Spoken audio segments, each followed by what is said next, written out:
Hi, everyone, and thank you for joining us today. I'm Sarah from the Green Register, and thank you for joining us at tonight's Twilight Talk, which is how can we motivate and support the public to retrofit their homes.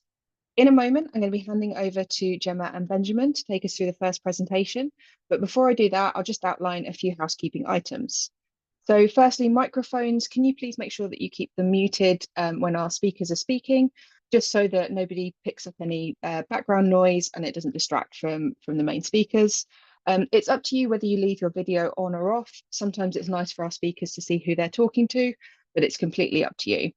If you've got any questions throughout the presentations, if you drop it into the chat box, and what will happen is once all our speakers have presented, we'll have a Q&A session and we'll go through any questions that are there and have the opportunity for people to ask questions then as well. If you've got any technical issues throughout the session, please send me a message in the chat and I'll do what I can to help. Sometimes with connection issues, if you turn your video off, it can help. But anything more than that, send us a message and I'll do what I can to help. And also, if you could just make sure that your Zoom name is the name that you booked onto, so that my lovely colleague, Elaine, who's marking you all off as attended, can do that, and that's marked off on our system. After the training, we'll be sending out an email asking for feedback. I know that everybody sends out feedback emails these days, and it's can be really annoying, but it's really, really useful for us to know what you enjoyed about this event, what you'd like to see us do more of. So please do fill that out and send it back to us. It's really helpful for us. We'll also be sending out the presentations from our speakers, and we do send out the recording for these Twilight Talks as well. And we send out the chat transcript so you can see the questions that are sort of being asked and any information. And before I pass over, I just want to say, for everyone who is really interested in retrofit, we're actually really pleased to announce that we'll be launching our retrofit qualification for construction professionals. It will be a hybrid course that will be essential for contractors, tradespeople, and other key players in the construction workforce to gain the skills needed to start understanding retrofit measures. More information is on our website, and I'll pop a link to it in the chat once we get going. But thank you very much, everyone. And I will pass over to Gemma and Benjamin. Thanks. Great, thanks there, Sarah. So yeah, I guess just a quick introduction before we get going.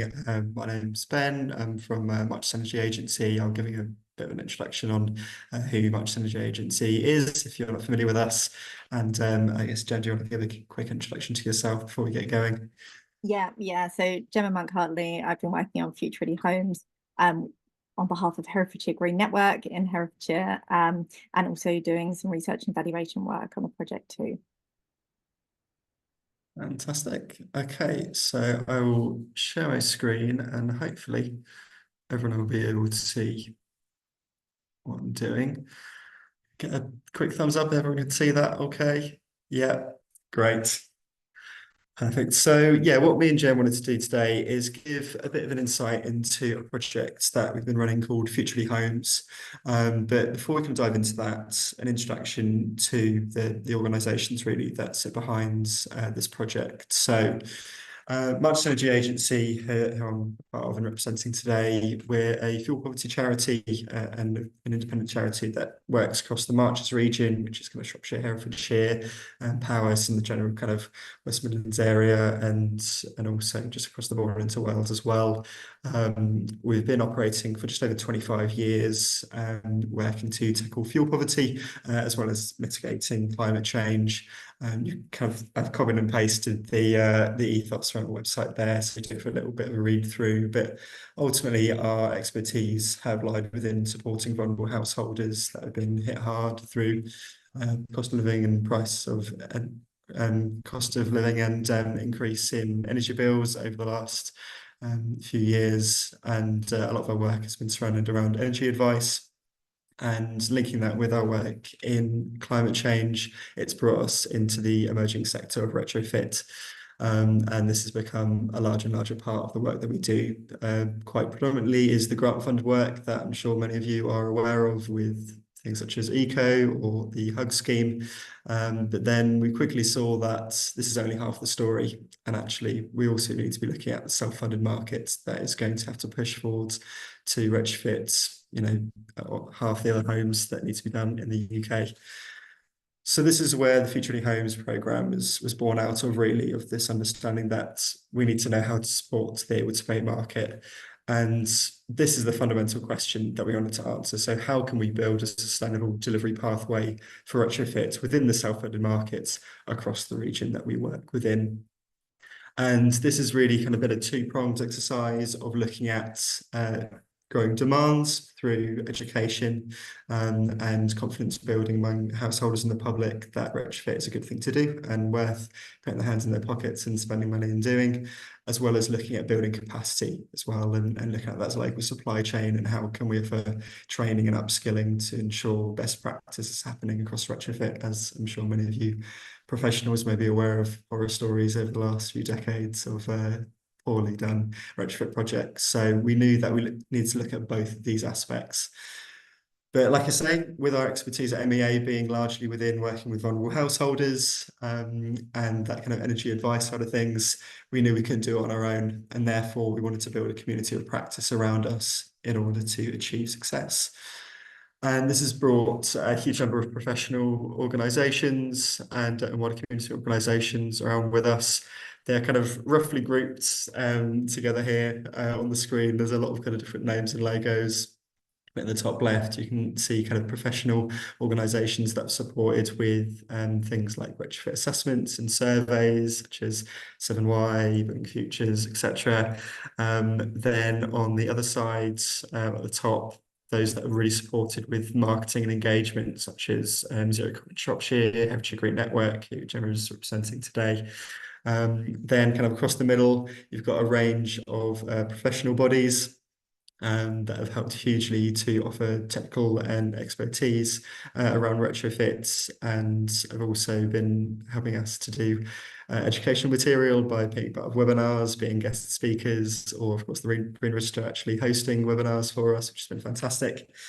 And then along the bottom as well, we've had support from the local authorities like Herefordshire and Shropshire Council, and wider technical support from local cooperatives near and far, and also people at the AECB too. So it's connected a wide range of professional organisations, but quite amazingly, and maybe in a way that we didn't quite expect the scale of, is how much it's engaged community groups. And you can see actually there's quite a wide array of groups in all different kind of types and demographics, and they've been so key in getting the word out and supporting us in our efforts to promote retrofit and why it's a needed thing within this climate. And yeah, they've played a crucial role in the delivery of the project. And at this point, I want to pass over to Jen, who's going to give a rundown on the kind of successes and achievements that we've had through them so far. Thanks, Ben. So what we've achieved, you can see there's quite a lot up there on the screen, and I'll just take you through a few of them. A lot in the awareness, engagement, education, explaining to people what the benefits of retrofit are, getting them motivated to get involved with it. So Green Doors was a really an important one for us. We had almost 800 visitors to over 100 green homes through at our Green Doors events. We manage these through the CSE's Green Open Homes website. And quite interestingly on that one, some of our hosts included some installers and energy professionals themselves. They opened their own homes.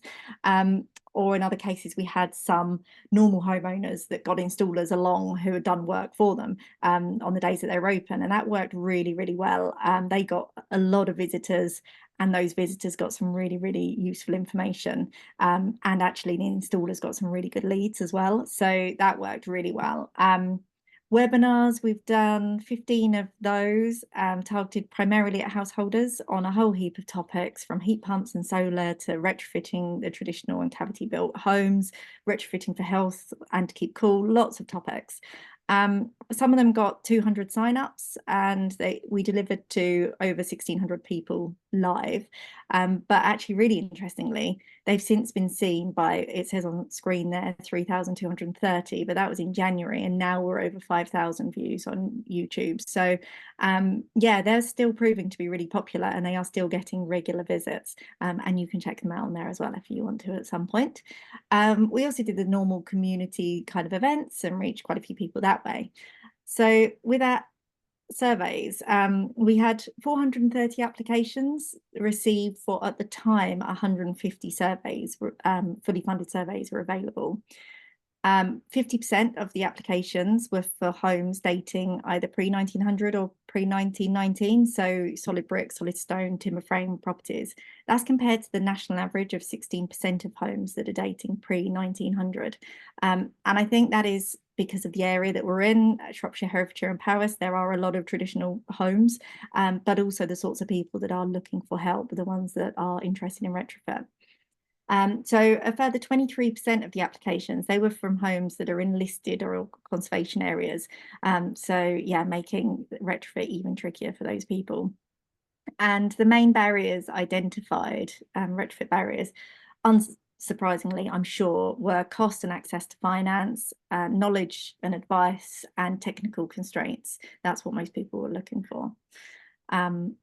So surveys themselves, what did we do? Well, we actually did 227 surveys and reports across 11 different report types, plus an extra 70 surveys that were funded by Herefordshire Council. So that was a considerable and unexpected project extension. They received funding during Future Ready Homes 1 that needed to be spent really quickly on surveys, and they were able to plug straight into our project that was already up and running successfully. So that worked really well for them and us as well. We got to do some testing, air pressure testing and sensors, and we found through the surveys that on average, you're looking at 50% cost saving and 82% carbon savings that are possible through retrofit. It can be a lot higher, but that's sort of, yeah, that's the average. So getting into training, which Ben mentioned as well, that building capacity, this was a struggle. Well, it was a struggle in one area anyway. So we trained 8 professionals and 13 DIYers to install internal wall insulation.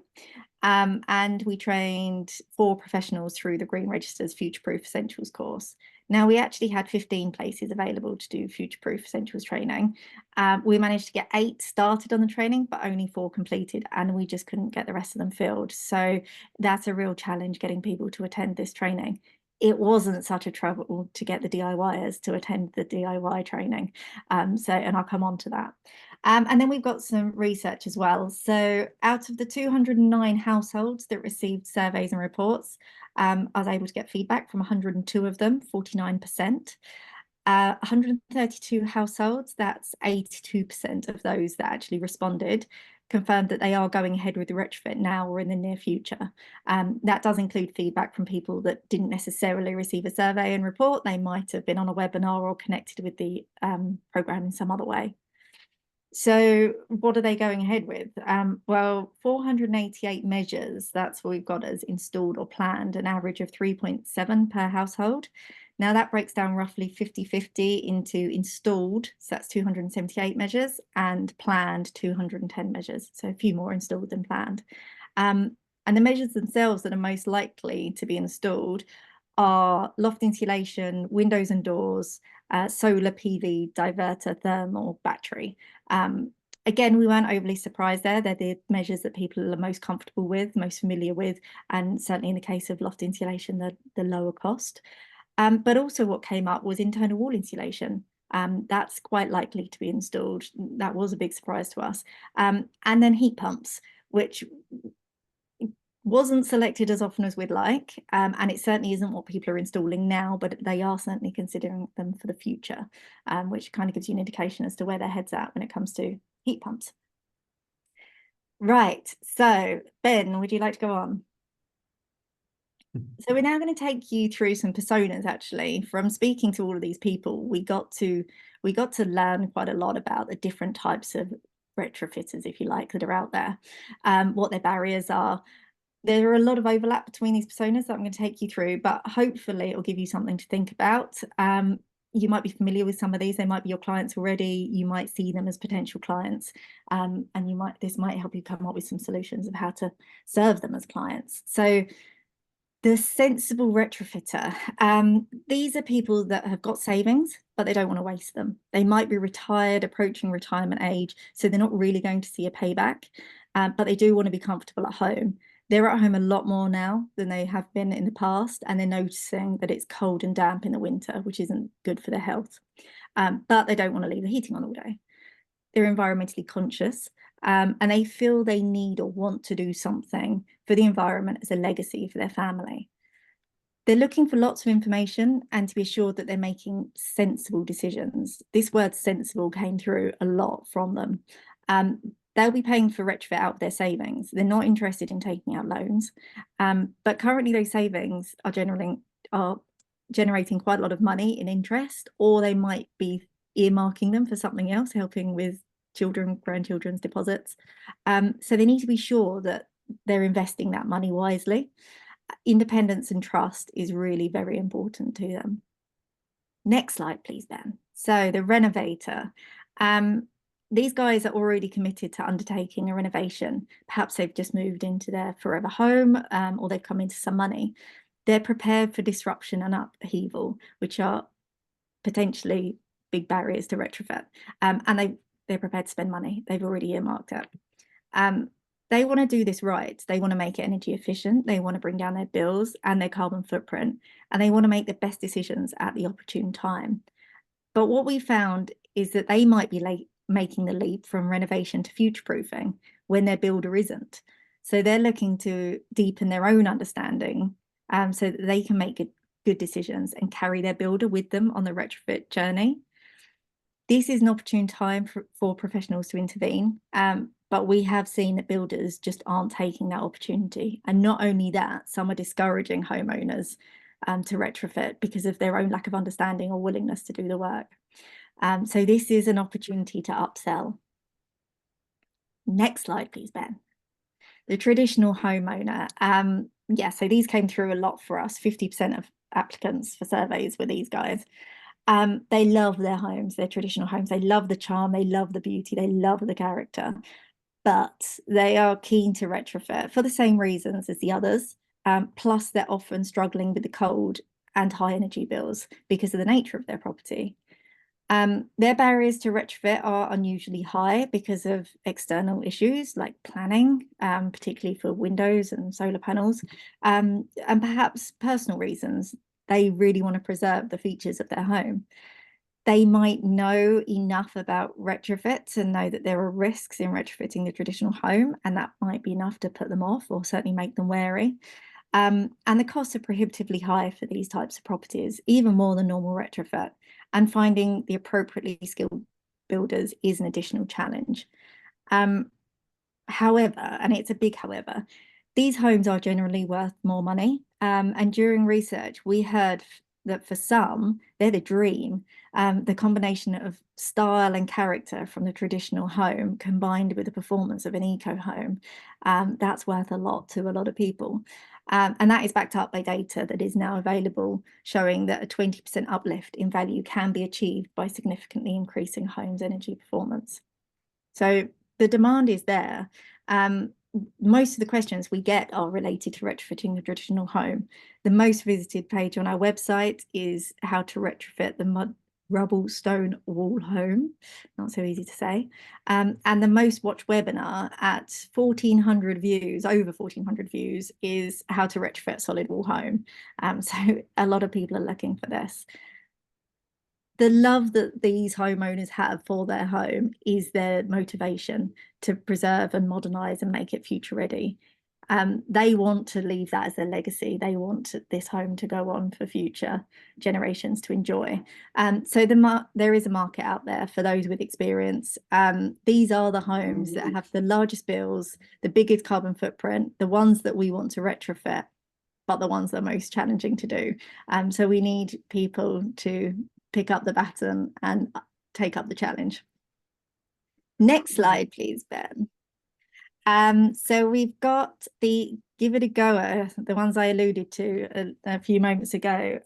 These guys might be time rich but cash poor. They might want to dip their toe in with a small area before committing more fully.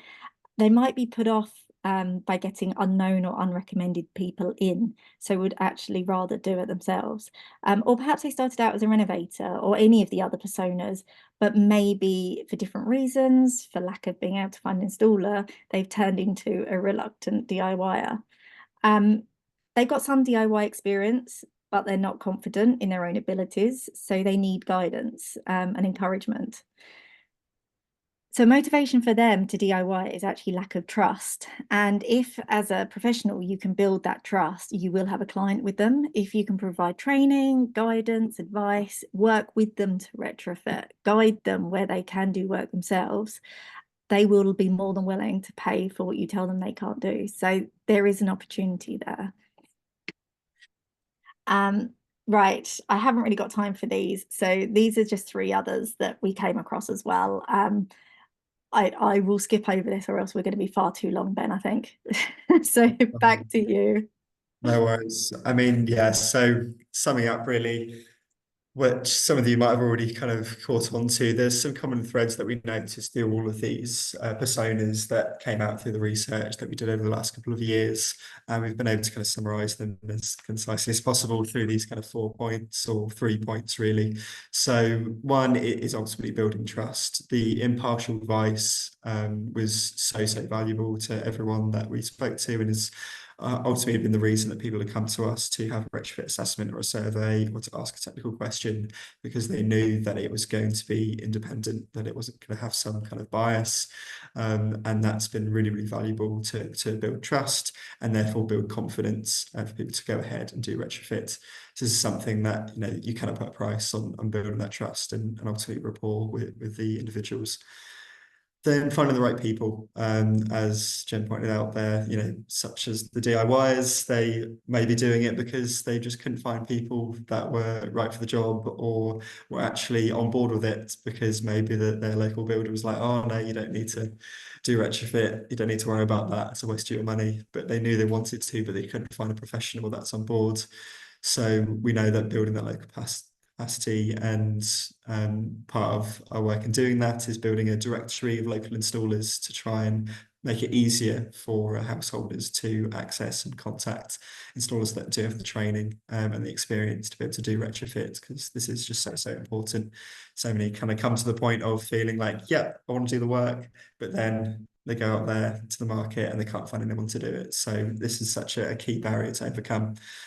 And then the third point is financial confidence.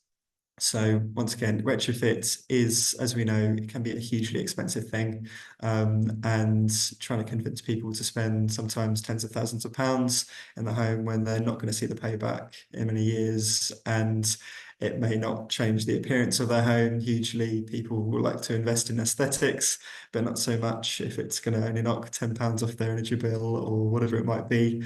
So incentives to give them the confidence that this is a wise decision to make is so crucial. And we've seen stuff like seed funding projects come through, such as Herefordshire Council has set up a project called Home Energy Savers, where they're offering a small amount of seed funding to encourage self-funded householders to do works, which is really exciting. We hope more local authorities might take up the same baton and do the same in their areas.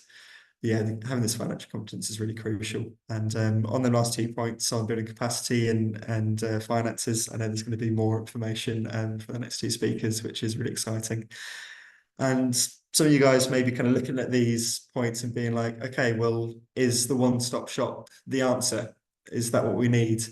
And it could be like, well, yes. And we thought maybe Futurely Homes could be an example of that vehicle to coordinate. But ultimately, what is so important is this impartial and independent body that people can trust in, because the moment it becomes a business that wants to try and sell a household or something, then the impartiality is lost, then that trust can be diminished. So that is so important.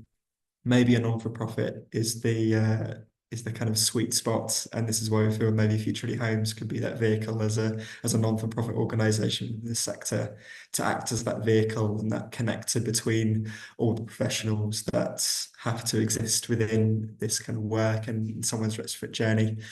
but still has a bit of a question mark over it.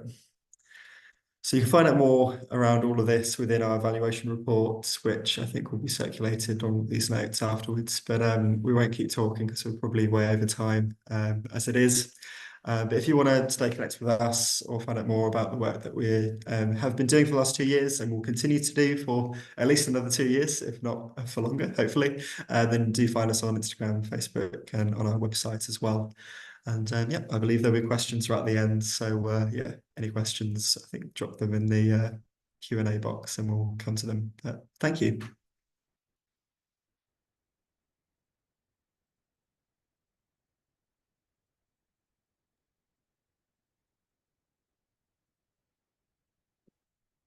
Thank you.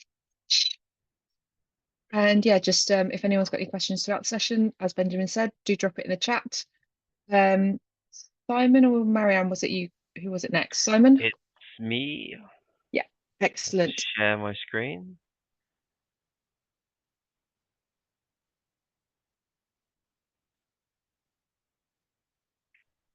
Okay, hope you can all see that.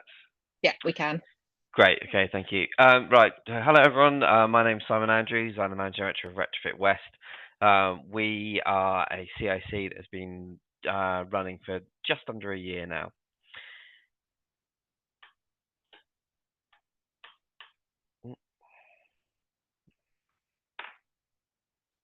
Sorry, I'm having a problem. My slides are not moving forward. Okay, that's now working. So Retro West CIC was set up out of a series of workshops that were carried out just after the end of the COVID pandemic. I'm sure you all look back at that time with great joy. And effectively, those workshops were asking the industry a particular question: what was stopping us from going from the very worthy projects that are being done at the moment to scale? What's stopping us from getting lots of people doing it?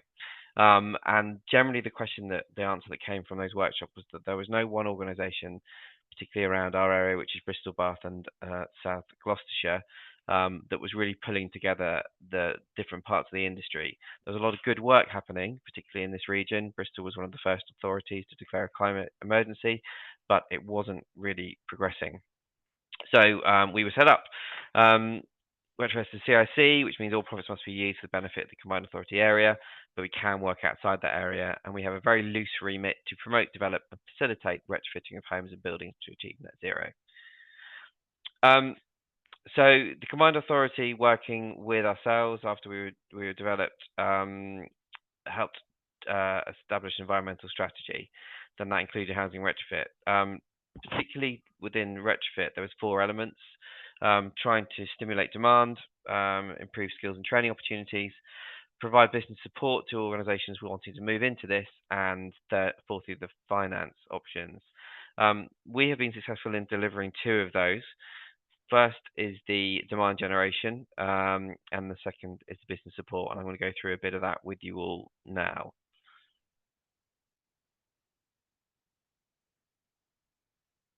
Sorry, I've got a real technical problem.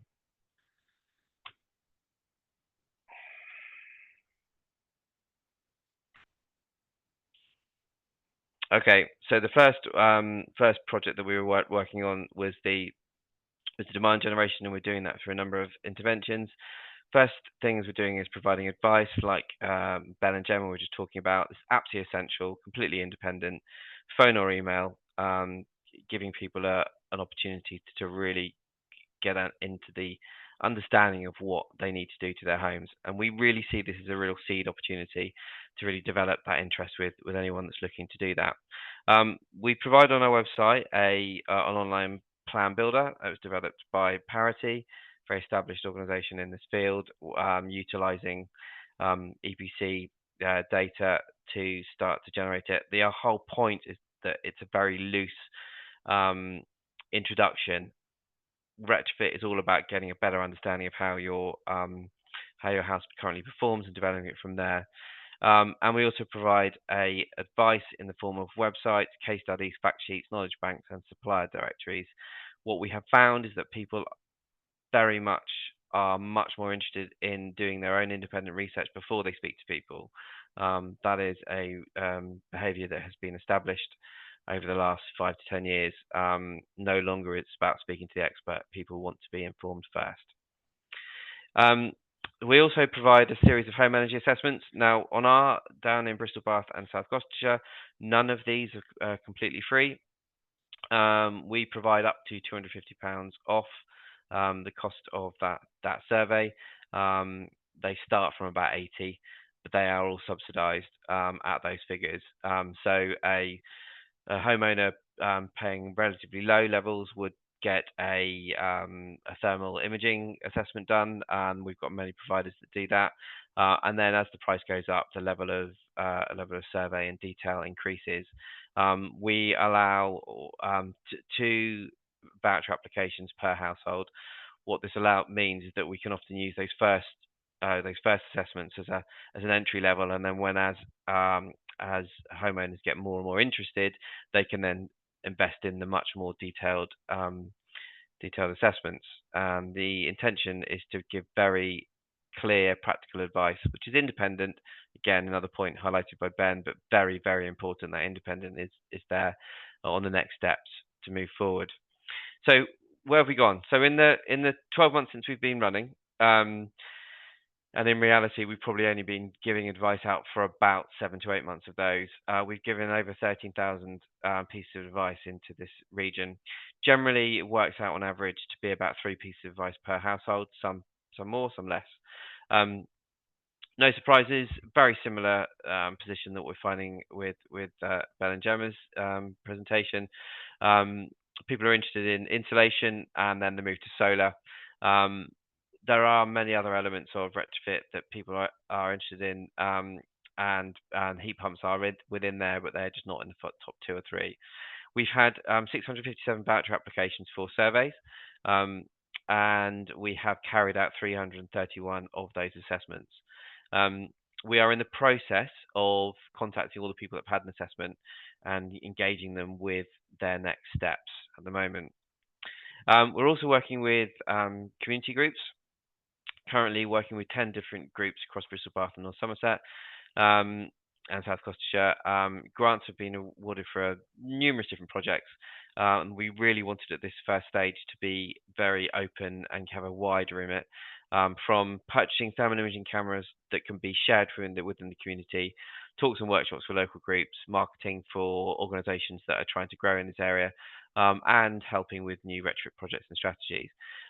What we have found through that process is that the projects with the most traction are ones where, and the most exciting, are ones where there has been a particular individual that's got a lot of interest in this, and they want to bring their local community with them.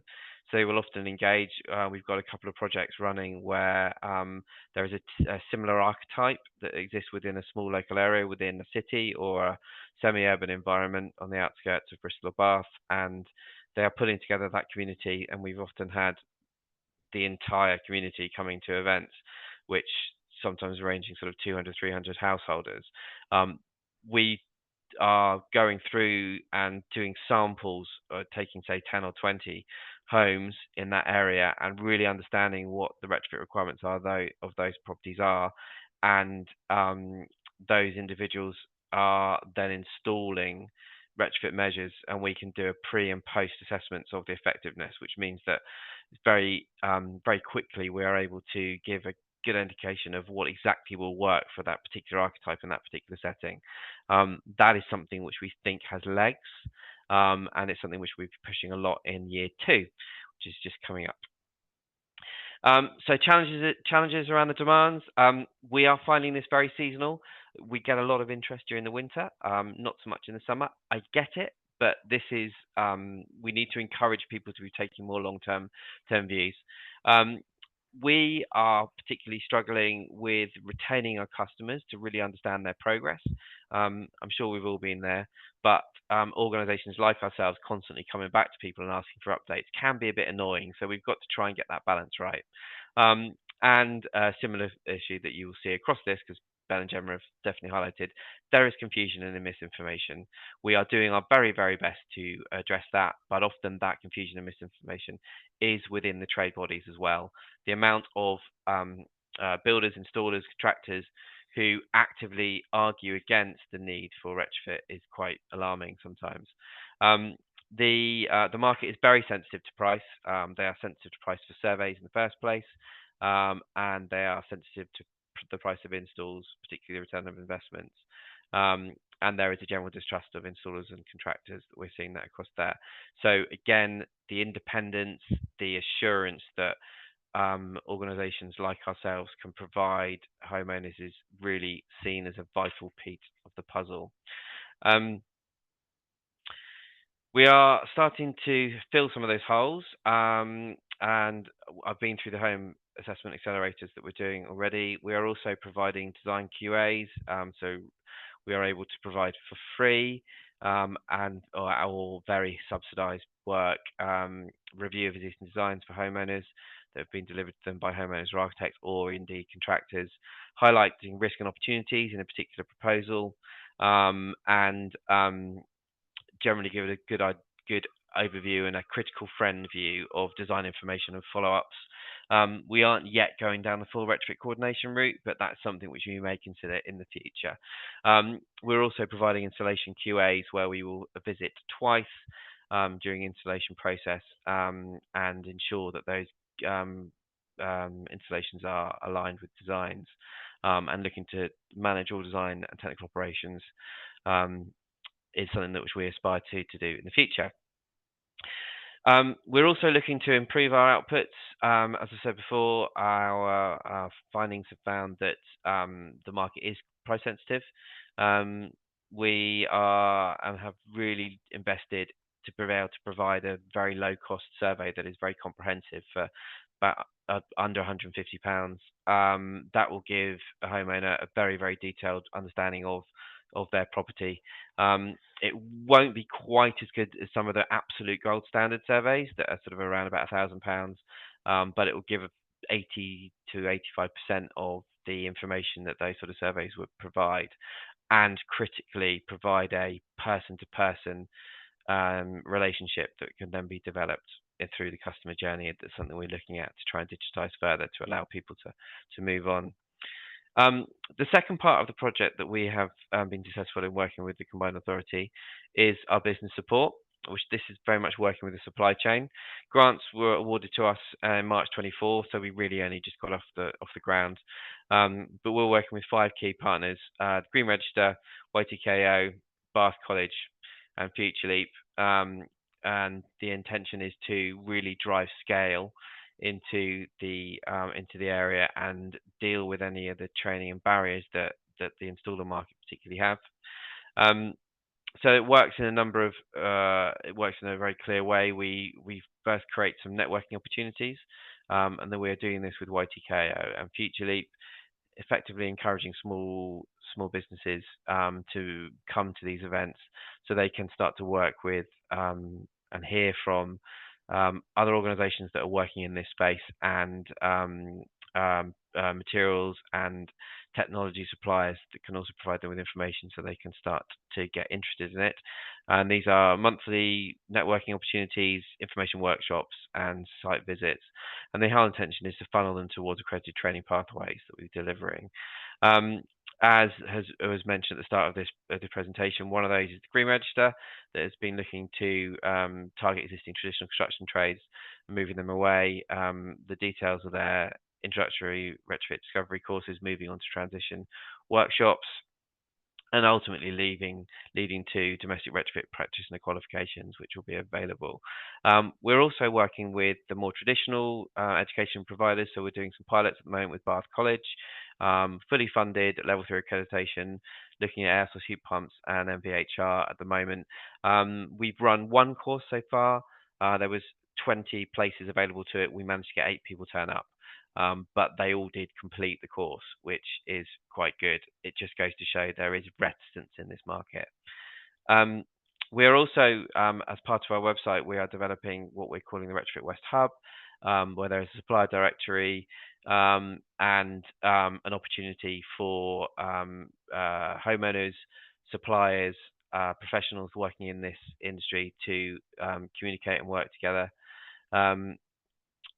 utilising the retrofit forums, which have been running now for 3 or 4 weeks, and we're starting to get some decent traction in those.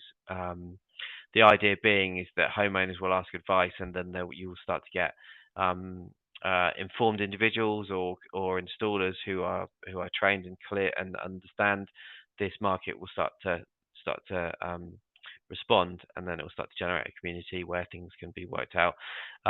And there is also intention for homeowners to be able to put tenders up for work for their own home in that space as well. That's what it looks like. So challenges of having the business support. Training costs are not the only blocker for installers. Feedback from them is the lost time to train their own staff is one of the biggest issues. Often these organisations are small, either one-man bands or sort of 5, 6 people. They can't afford to lose people for a couple of days. Profit margins are small, and that hits them hard. We often find that trades are being used as technical consultants by homeowners. Trades often are not confident in that role, and often homeowners feel they can't trust what comes out there. So there is clearly a need for the independence, again, the piece that Ben and Gemma were talking about. Cost is an issue. That's something which we need to be looking at. Homeowners and trades are looking for us to potentially be able to provide the independent retrofit coordination type service for free. Now that has significant cost in there, but we are getting pressure to do it. It's something we're looking at, but it's not something which we can afford to do yet. PAS is really confusing for people, particularly around in the able to pay market, which is the area that we're looking at.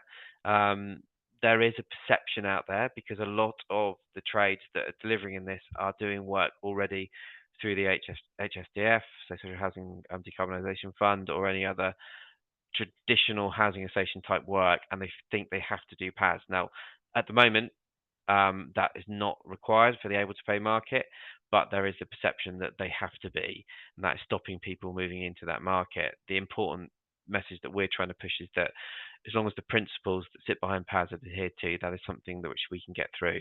There is no yet current government plans to push PAS into the able to pay market, but you never know.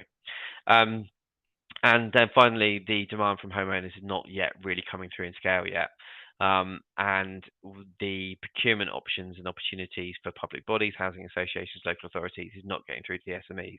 So there's some work that we're doing there, working with the local providers in that area to really sort of push that. Just one couple of things before we move on, just something that we're really interested in.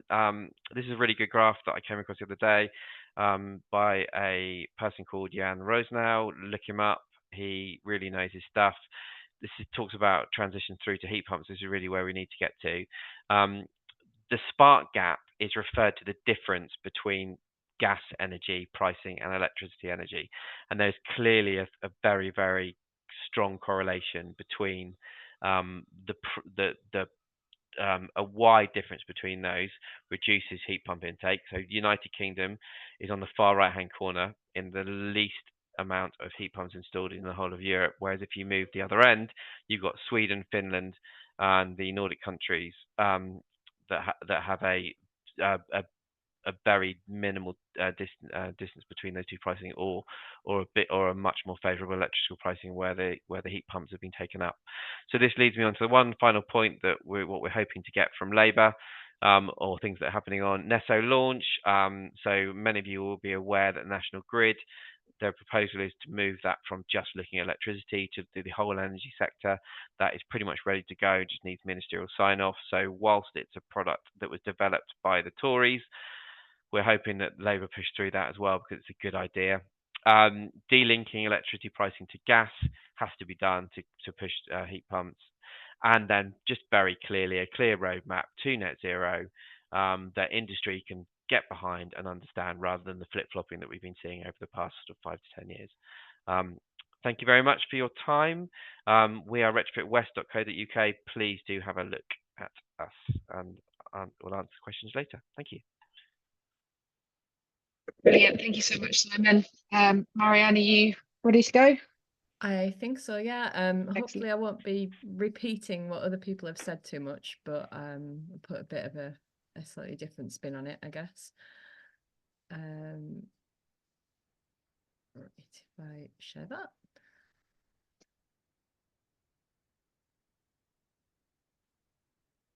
So hopefully you can all see that. So I'm Marianne Heaslip. I am the technical director at an organisation called People Powered Retrofit. We're a community benefit society, so that's a form of co-op or not-for-profit that has already been talked about before, maybe ideas around that. And we also are a one-stop shop for retrofit advice and services. I think it's interesting to note, I guess, that we've been, well, I personally have been involved in retrofit for about 15 years now. And People Powered Retrofit itself grew out of a lot of work that was done by Carbon Corp and also by an organisation called Urbed that I used to work for. That was a direct response to things that people were asking us. And that's probably partly because of the nature of our organisations, and especially Carbon Corp, because they're another community benefit society set up by a bunch of people in Manchester who wanted to do things about decarbonisation, realised it might be more effective if they collaborated, and they did a few projects around retrofit initially, and one of them is on the screen here. There was a community Green Deal that wasn't to do with the Green Deal that we worked on together a decade ago now, working with a group of householders to do retrofit in their homes using zero interest lending. But we learned lots from that, and we've also developed other things alongside that. So the report that you can see there, My Home Energy Planner, that's now become something that we call Home Retrofit Planner, which is a kind of assessment tool that we use as part of our services for helping to advise people about retrofit. In 2018, we were lucky enough to get some funding from BEARS that basically helped us run the pilot for 3 years-ish on People Powered Retrofit. And that involved a lot of workshops, tools, talking to people about what the barriers were, about what was needed. And we adopted a process called service design, which if you're interested in developing householder advice and retrofit services, I'd really recommend you kind of looking up service design as a concept. It's incredibly useful and quite powerful. And some of the things that Ben and Gemma were talking about before when they were talking about personas, some of that comes from service design ways of thinking. So where we are now, we've been trading independently. So we kind of set up the Community Benefit Society in 2021. Then we did a community share offer. We raised some funds to get us set up and going. And we've been trading since January 2022. So 2.5 years we've been going. And we've got a small staff team. We've done a lot of work both in householder services and advice, which is mostly what I'm going to talk about today. But we also have developed some training support, and we work still with Carbon Corp often on kind of R&D projects, which is the other thing that I will talk about a little bit later, because we're trying to fill some more of those gaps around finance as well. But thinking about householder services, I suppose demand from householders and motivation has never yet been an issue for us. That's probably partly because of our prehistory. We've been kind of in this area doing this stuff for quite a while. So there's a lot of existing word of mouth and social contacts connections in our area in and around Greater Manchester. We're only now, I think, kind of thinking about probably doing some advertising marketing in the autumn, but we've today, other than occasionally going to community events or speaking at things like this, we haven't actually done any what people might consider proper marketing.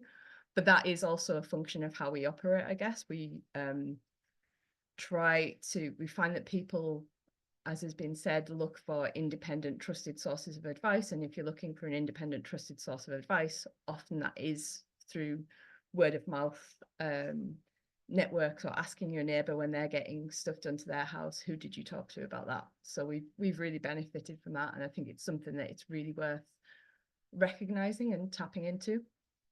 In terms of motivation, I suppose we are very clear that we don't see the able to pay market in retrofit as a homogenous block.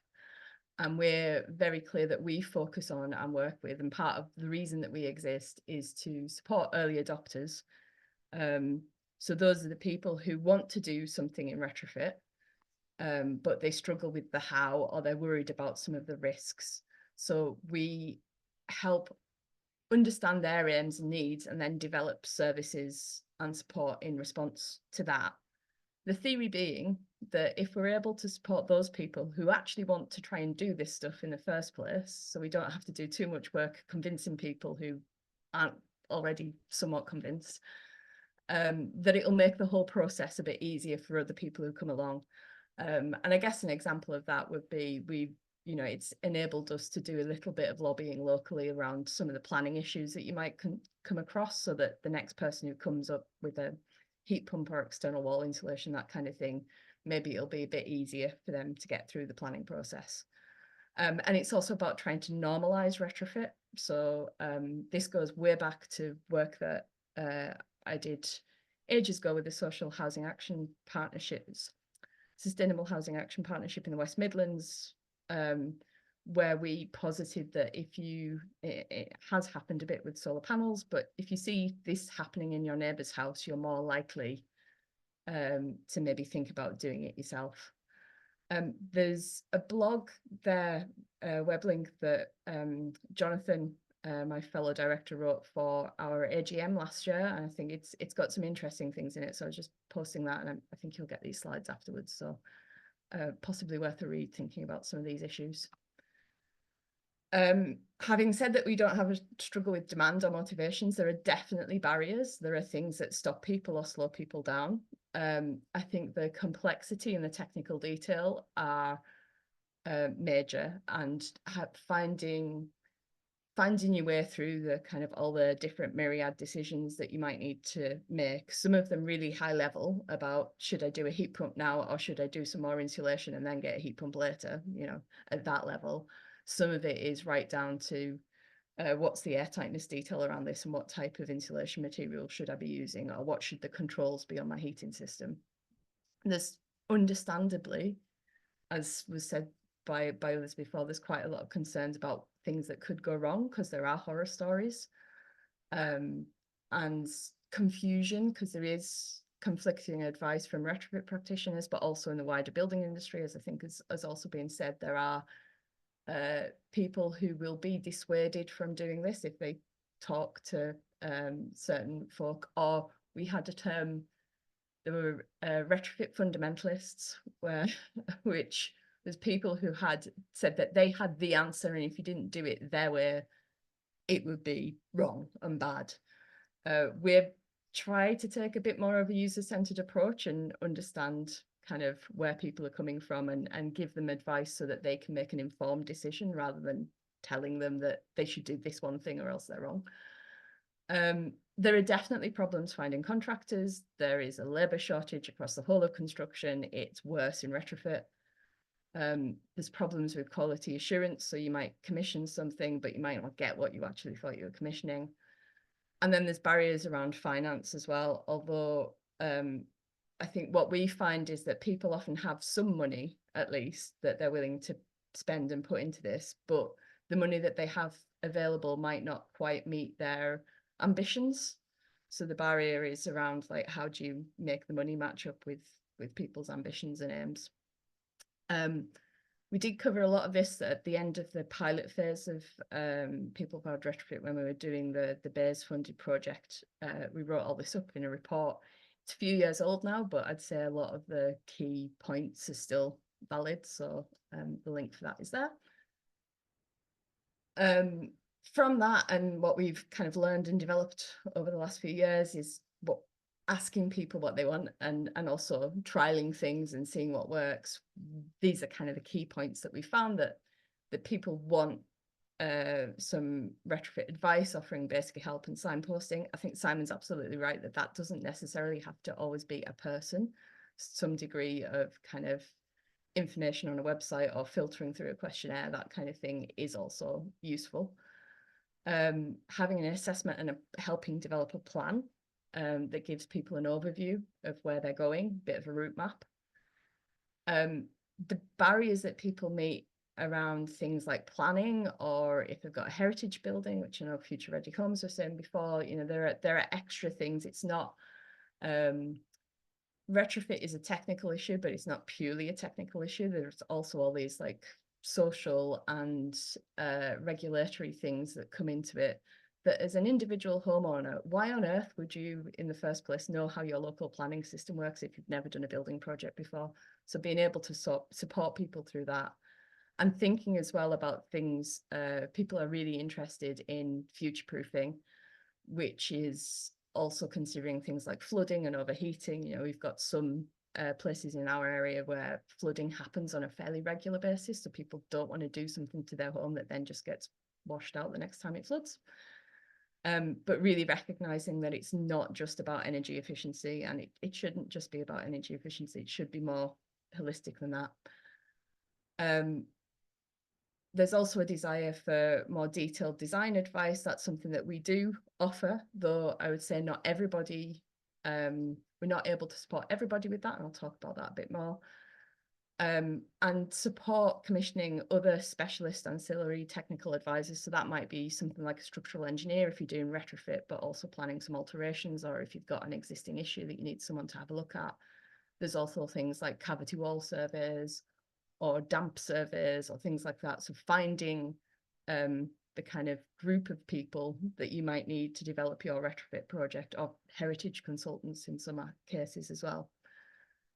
And then there's procurement of contractors, which we offer support on, and it's a slow process, I would say, because we're just building our knowledge about who is able to do this work in our area, and kind of building those relationships, and understanding that it is a relational thing. It's not necessarily just a case of this person's got those letters after their name, so they'll be fine, because it's not just a technical problem. It's also about, are they good on kind of client management, relationship management, and all of that as well. The need for an on-site quality assurance framework of some kind, much like Simon mentioned, we also offer on-site inspection services. So we'll go and have a look at what's been done and write you a report on whether it's up to scratch or not. And in all of this, I think people are looking for a kind of trusted single point of contact, which hopefully we're able to provide a reasonable amount of the time. So this is what our service looks like. People come into the service and with an initial kind of retrofit brief discussion. If they are someone who we think we're able to help, we would then put them through to the retrofit assessment stage. If after that they, because some people at that stage, that's all that they need, and they've got enough information to kind of go and at least do some stuff, although they might come back later after they've done a DIY job on their loft or whatever. If they then need further support at later stages, that's also what we can provide. But we tends to, I'd say the proportions tend to drop off as you go through this. So some people want the design development, but they've got a builder that they already want to work with. So it's about making sure that that builder just understands what's being designed. Some people want help finding a builder or finding an installer. Some people want further advice with on-site support and handover.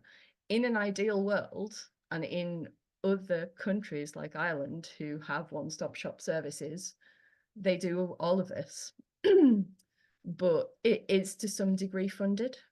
I think the issue that we have is that a lot of this work, there isn't necessarily any funding available for. So every time you're asking a householder to do some of this, you know, the on-site support, that's a service that the householder is paying for. I think it's kind of useful because it means that we stay independent and we're client side advisors, so they know they can be confident that we're kind of acting in their best interests.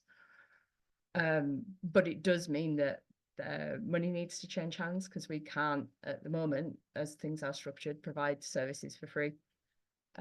So it does mean, as Simon was saying, you know, there's that kind of slight drop off as you go through, where you've helped someone but you don't necessarily know what they've gone on to, other than if we go and do kind of follow-up surveys with them. We also know that that diagram makes it all look beautifully simple. It's really not.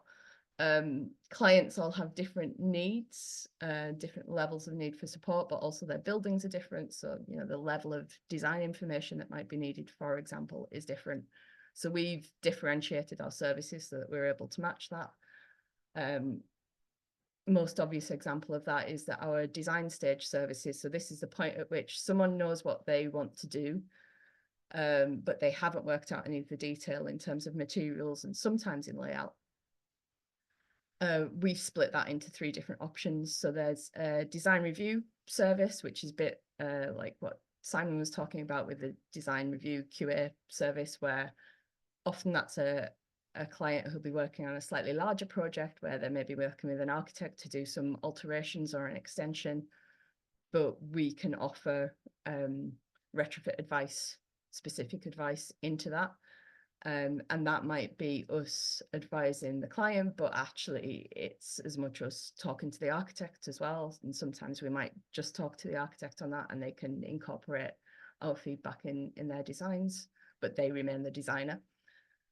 There's specification support. So this is for simpler projects with fewer retrofit measures. So it might be someone doing, say, some suspended timber floor insulation and air tightness works, a new ventilation system, and some new doors and windows. We can help them by giving them the information that enables them to get good quality quotes on that. So it's giving them the design information that they need. And then supporting again, potentially through on-site inspections. And talking to see some of this, I guess we're doing it as a service, but you often also find that it's a little bit of a training piece with the contractors as well. So you're having those conversations and making sure, like emphasizing all the time the need for air tightness, or when it comes to things like heating systems, need to be heat pump ready and think about floor temperatures, all that kind of stuff. And then finally, for more complex projects, we offer a full service. And what I'd say in terms of scaling up, which is the biggest challenge, we recognize that we're experts in retrofit and the needs of clients in our region, but homes and client needs are different all across the country. So we're really up for and do collaborate and support a network of community energy organisations who are all developing their own retrofit services as well, which I think both Simon and Ben are people I've spoken to in the past as part of that kind of development of peer support. And I think that's one of the nice things about being not-for-profit organisations as well, that you can justify supporting each other as well. Just some key lessons. The clarity of the client's brief is really crucial. Don't skimp on time spent talking about that. Green open homes and things like that have already been mentioned are really useful in people developing that. It's possible to improve service efficiency and speed at assessment through standardization, but there's a real art, quite a dark art, to working out where the sweet spot is in that. There are definitely contractors interested in this work, but they need support and they need skills development, and it's not just about technical skills. Sometimes it's about client management or soft skills or business management. And we know, and it's something that you know, people always say, oh, how many retrofits have you done? And I'm like, oh, what do you mean by a retrofit? We know our influence is bigger than just the projects that we work on and deliver start to finish. We learn a lot from those, but our interest is in developing the wider network. So very quickly, because I know time is relatively short, I just wanted to also share with you some work that we've been doing around developing financial support for retrofit. We've been working with some credit unions as part of a Green Homes Finance Accelerator project. So it's a government funded scheme to develop lending products that would complement existing householder services. So it enables people to go further. You know, you often come across a thing where, especially the last few years, where construction price inflation has been quite high. Someone's had ambitions to do something, but they're short a bit of what they would like to do. They'd like to change more windows, or they'd like to get a PV system, or they'd like to fit a heat pump, but their budget won't quite stretch that far at the moment. We've spent a bit of time looking at past programs around this, because one of the reasons the Green Homes Finance Accelerator project was funded and launched by the government, and there are lots of other organisations, I think there's about 12 to 15 other organisations in this pilot phase of that funding, is that previous attempts at green home lending haven't been as successful as I think the government would have hoped. What we recognised when we went back and looked at those, and we also went and spoke to a lot of credit unions in Ireland who have already been doing some green homes lending, is that the fundamental thing is that the finance offer has to tie up with appropriate advice, and that advice can't necessarily be one size fits all. And you've got to also recognise where people are coming from, and the fact that there is existing home improvement lending taking place, both from traditional mortgage lenders, but also credit unions. About 25–30% of their existing lending is for home improvement. So the other way of looking at this is, like, can we green that existing home improvement lending? There's also been a bit of a lack of focus around financial inclusion, which is one of the reasons why we're working with credit unions who are well versed in all of that. The big thing as well that some of the finance institutes are a bit worried about is their liabilities. If they lend someone some money to do some retrofit and that retrofit goes wrong, where do they stand? And tracking again what happens after that finance is issued. So we're tackling it a bit as we have done in the past. So we're working really closely with credit unions who know lending really well. We know retrofit reasonably well. So we're trying to develop a holistic solution on that basis. So that user-centered design focus, using service design approaches again. It's as true among credit union members as it is among other people that saving on bills is a driver for retrofit, but it's definitely not the only one, or even necessarily the most important. And that we're differentiating our service again. So we're developing 2 different loan products for 2 different audiences. We're not just assuming that everyone out there who wants to do retrofit is going to need the same service. And again, using service design approaches and looking at data-led approaches to monitoring and verification. So that's about making sure that what's being done has met expectations. But the trick to that as well is making sure that you don't, as Simon said, don't overload people with asking them questions and for feedback. And yeah, I'll just end there really. But key lessons for us is in all of this really is it's about holistic solutions and partnerships. So for retrofit services to work well for householders, there needs to be retrofit expertise, but it also needs to be a process people can go through, data collected in a good way, being really customer focused. We will at some point be able to publish our report findings from this credit union Green Homes Finance Accelerator project. We can't just yet, but we will, and I'm sure we'll share when that happens. So yeah, we're piloting for the rest of, well, we should be launching a proper pilot of some of the loan products in the next couple of months. So yeah, I'll end there. Thank you so much. So thank you so much to all our speakers who have done their presentations through so far. We don't have a huge amount of questions in the chat, but we'll start off, and if anyone else has got questions that they want to ask from the presentations, either pop it in the chat, or when we've sort of done answering, I'll sort of open up to the floor and ask people to put their hands up or something like that. So I think Christopher from Community Energy Colchester just wanted to expand on a point about when you said it wasn't just about retrofitting. Can you please explain? I think that's me. Yeah, I think so. I think so. I mean, it's not just about retrofit expertise, because it's not solely about finding the optimal technical retrofit solution for a given home. It's also about understanding the needs and motivations of that household, or working with their other plans, thinking about funding and where funding can mesh in. It's a whole project where if you just try to isolate it to what is the retrofit problem of how you insulate this wall, you'll miss a lot of the really important context that then causes sometimes people to get stuck. I'd just like to expand on that a little bit as well, Marion. I think it's quite a really good point to bring up. So we've certainly had a lot of customers that want to do the right thing. So going on Ben's persona on the first people you put up, I'm sorry, I can't remember your label, but we have a similar sort of breakdown of different types. They will often be confused or they'll start to question whether they're doing it because it's not the right time to do that sort of thing. And there are the zealots out there that sort of say, no, you must do this way.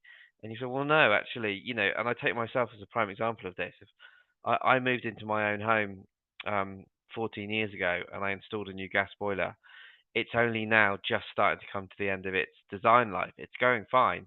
So to change that heating system now would be a bit of a waste of money. So you've got to get people at the right time for making that transition. So if you have to maybe not get the most optimum outputs from it, that's okay, because once you've done stages 2, 3, or 4, later on, whenever that will be, you will realize those benefits. And it's important that people recognize that it's okay to take that time.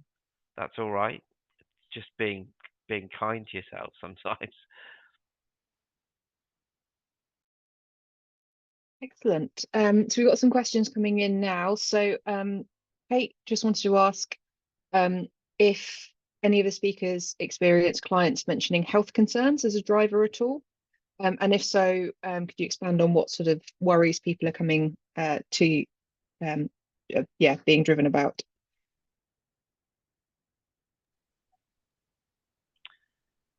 Who wants to go first?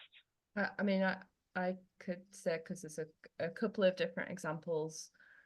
It's a question we specifically ask people when we're doing surveys if they have any health concerns that they want to share with us. We get responses back that it's to do with indoor air quality, and mold and condensation, and especially if someone in the house is an asthmatic. And then things around cold homes as well. So anyone with arthritis or concerned about getting arthritis as they get older, that's something that can be badly affected by cold homes. But it's generally things to do with indoor air quality or being too cold, and understanding how those things could best be addressed. Yeah, from our side, it is a big motivator. We get a lot of people calling in and wanting advice, not so much on technical, but where they can get finances from. And particularly, there is a strong correlation between people looking for financial support that they feel that their current home is not helping them in their health. They're always difficult conversations because we often don't have those options. The able to pay market is a bit of a misnomer. It's basically any household that has got more an income than £32,000, which is relatively low bar. So yes, it is an issue. No, I don't have a solution for it. So that's where I am. Yeah, and I would say from Future Ready Homes, again, from the able to pay, that, as you say, Simon, isn't actually all that able to pay oftentimes. I think for the research that I found, that they don't really realise the full implications of the associations between the health of your home and the health of you as a person. We actually ran a webinar entirely on that topic, and sadly, I think it was had the lowest uptake of any of our webinars. So I'm not sure people really understand the connection is there. However, once you make it clear and you do start exploring these things and asking the questions about health and if there are damp issues with the property, condensation, that sort of thing, you can then start to see the associations. And when you start to explain that to the homeowner, they really can see it as a benefit. So I would say that is one of the benefits of retrofit, the side benefits that needs to be clearly communicated. A lot at the moment is around and driven by the customer is around payback.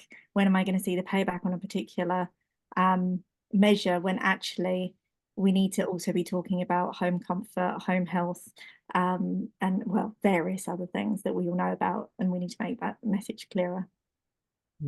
And on a wider point, from kind of MEA's learnings within the fuel poverty sector, so rather than the self-funded sector, 44% of those that we speak to for energy advice have disclosed some kind of health condition. So we've seen this really, really commonly in that line of work. And interestingly enough, with the grant-funded schemes such as the Home Upgrade Grant or ECO, many local authorities within their statement of intent will provide kind of alternative eligibility routes alongside being of a low income, as if you have a health condition. So people that may earn more than 31,000 or 36,000 in the case of Hug could still access fully funded retrofit measures because someone has a health condition that's exacerbated by a cold home.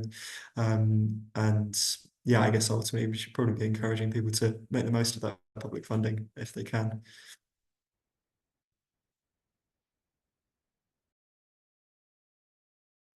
Excellent. I've got Louise here who said, has anyone found the golden value of how much or what percentage to charge people for a home energy survey? She says that they could, as a local authority, potentially offer a number of free surveys, but appreciate that often being asked to contribute an amount to a survey encourages more of those who are actually likely to undertake the work following the report. It's a really good question, Louise, and one we've been juggling with since we started this.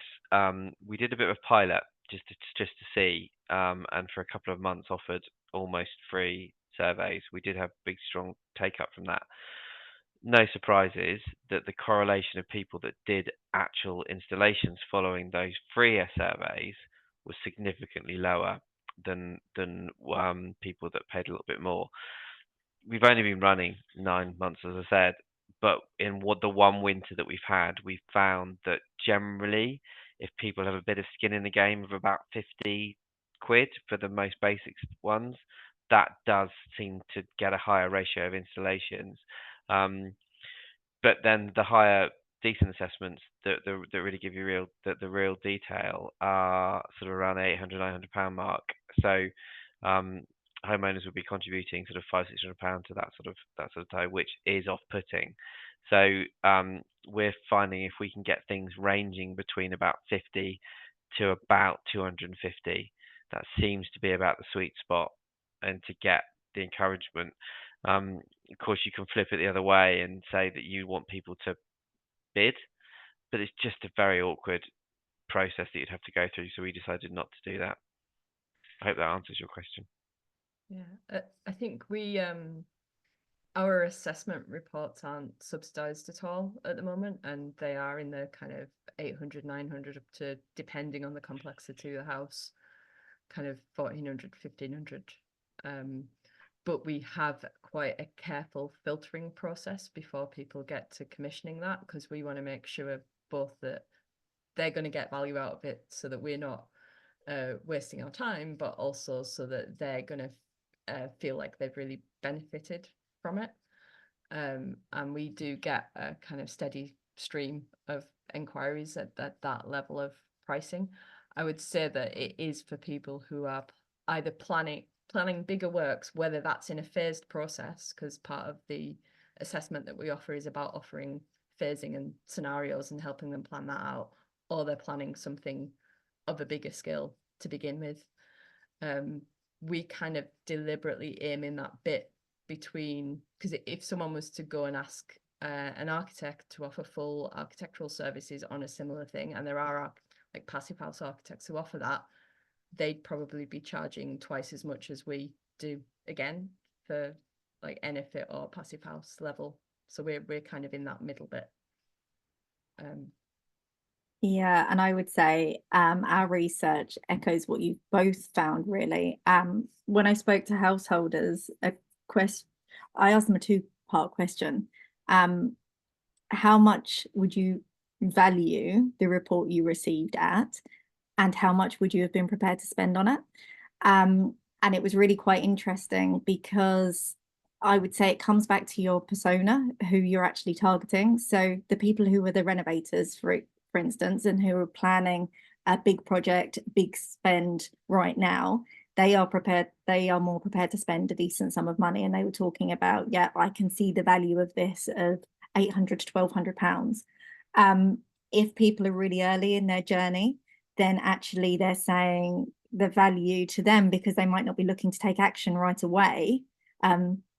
They're not going to spend, it's not as valuable to them. It might only be £100 or £200, or maybe they've done quite a lot of research themselves and they want to just clarify that into something. Again, they don't put as high a value on that, because they feel like they've done a lot of that work. They already knew a lot of that, and this is just crystallizing it for them.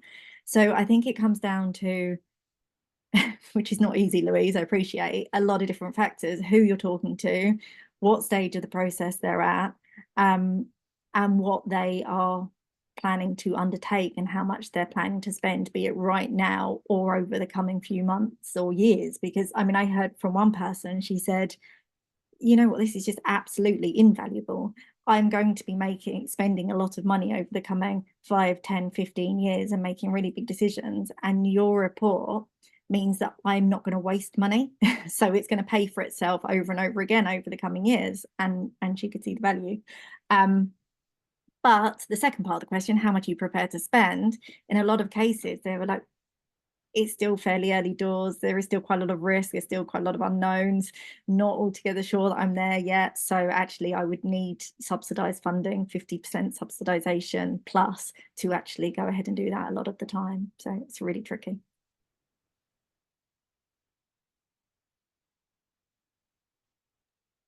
I think the other thing, because I know there's another question in there about the retrofit reports and whether retrofit recommendations have been delivered. I think from Cara, I think from one of our most recent kind of check-ins with people, well, we have people currently on site doing stuff now, so I know that's definitely happening, and people who've been on site and delivered stuff over the last 18 months or so. But of the people who had reports when we last surveyed them and went on it, it's something like 30% of people have done something at least.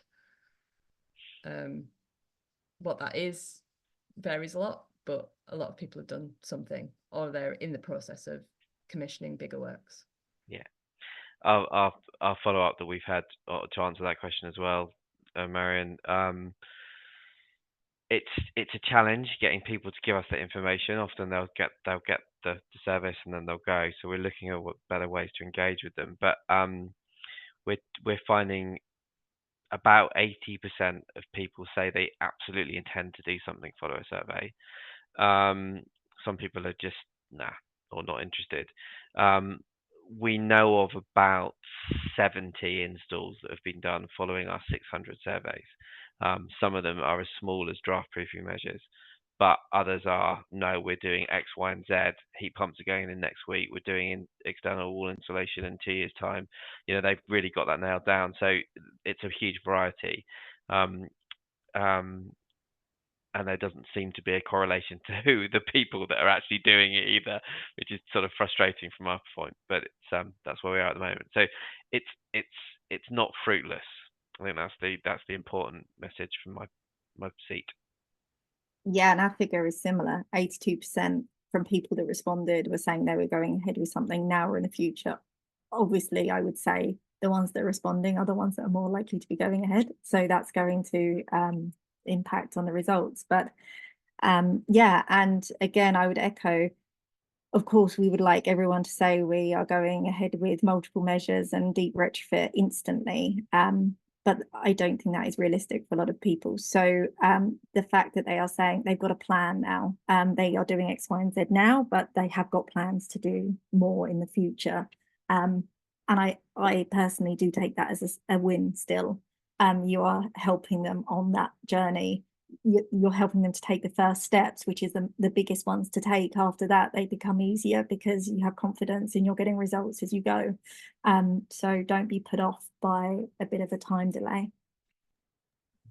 And I think like there was an additional point on, yeah, as the report's actually gone through its delivery, it's something that we've noticed in Future Ready Homes, as in that we've kind of, with our kind of next phase, learn from and are kind of trying to solve, is actually, for many people, they'll get the report and it's like, okay, I've got this information, but I don't know what to do with it now, because like we've all spoken about, we don't know who to go to, we don't know, we need someone to actually just sit down with us and like say, okay, you need to speak to this contractor, now you need to go into retrofit design, etc., etc.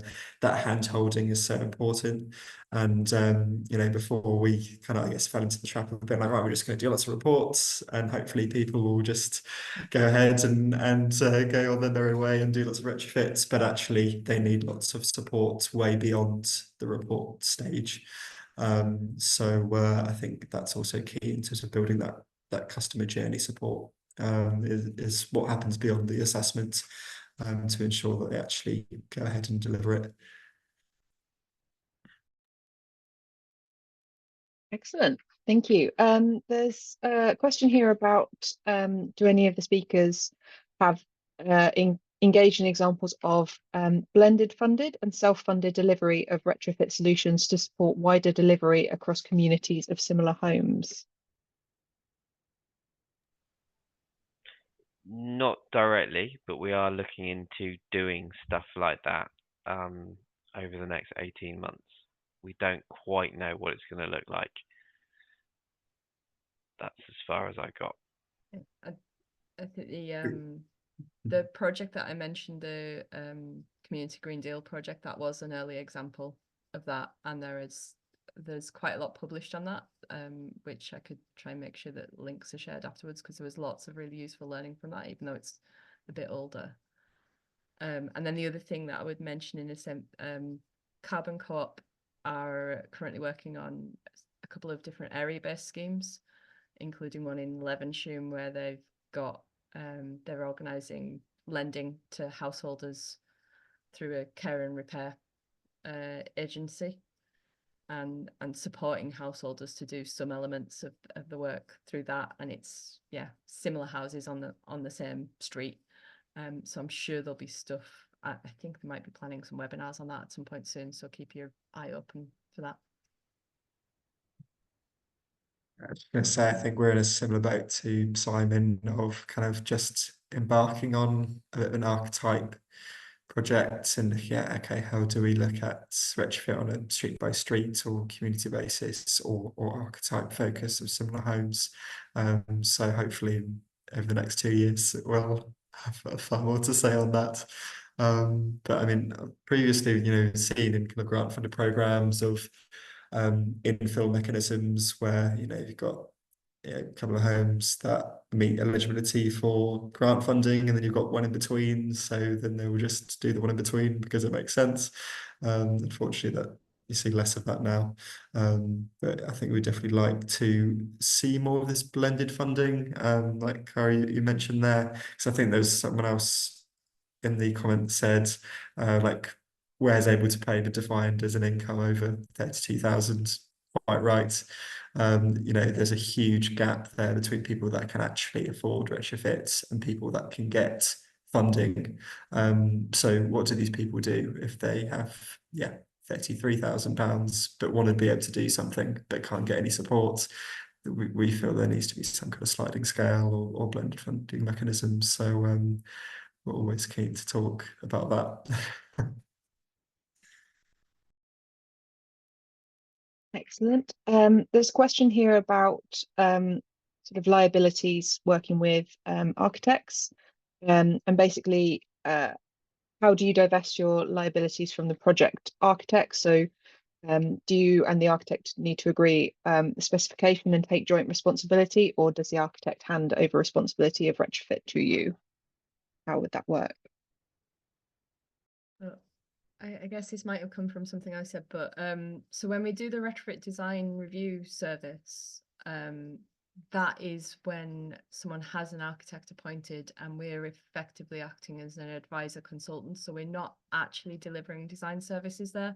We're commenting on and reviewing their design proposals. So the other thing I'd say, and it's really important in all of this actually, especially in the context of the Building Safety Act and CDM and stuff, we have an appointment document that sets that out really clearly so that it's obvious to the client and to the architect and whoever else exactly what our duties and responsibilities are.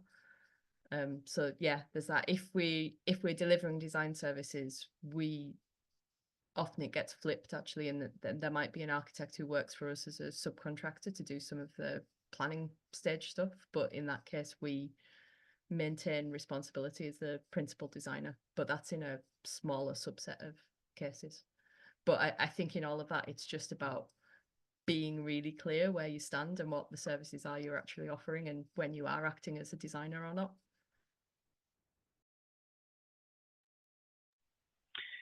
I don't really have anything else to add to that. It's a good question, and it's something which has caused a lot of anxiety, and to get it right for the very reasons why the question was answered in the first place. Really, it's liability within construction is tricky, and the frameworks already exist, so it's important that you don't disrupt that by being an awkward element to that exchange.